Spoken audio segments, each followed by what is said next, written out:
And maybe this hurts so much because you have never had to test that before.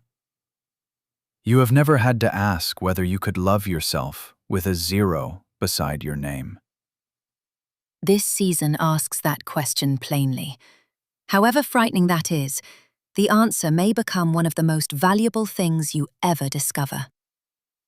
Because the question beneath the question is not really, who am I without the sport? It is this: Am I still lovable, valuable, and worthy if I am not producing? Every athlete meets that question eventually. Some meet it in injury. Some meet it in retirement. Some spend an entire career outrunning it, only to be blindsided later. But if you are here now, you have been given something strange and rare. You have been invited to answer it earlier than most people do, before the whole career is over. That means you still have time to build a self that is not chained to results.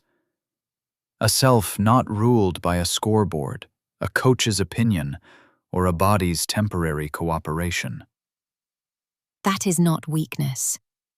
That is freedom.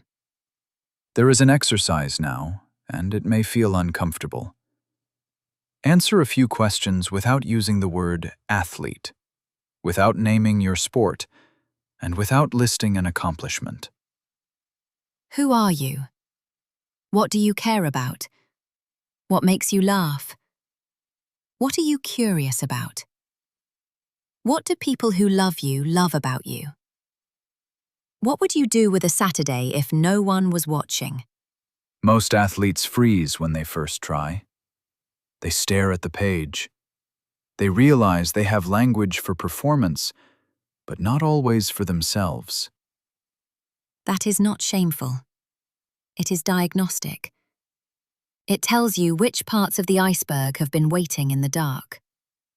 Those parts did not vanish when injury happened. They have been there the whole time, patient and quiet. Your work now is simply to turn the lights on. So here is what this chapter leaves in your hands. You have a role, and you have a self.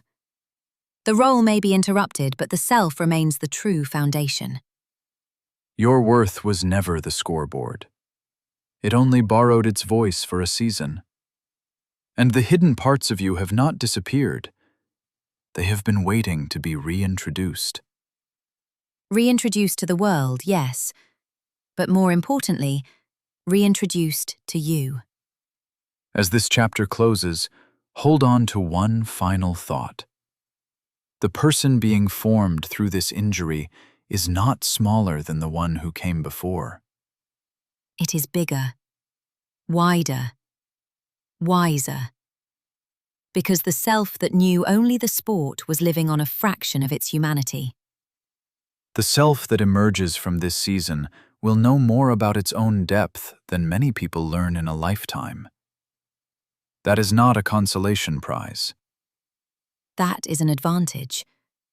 It is the kind of self-knowledge that shapes leaders, survivors, innovators, and people who can carry strength into whatever comes next. But before rebuilding begins, one more truth must be named.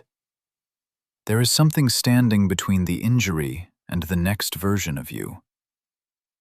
Grief. Grief for what was. Grief for what will not be.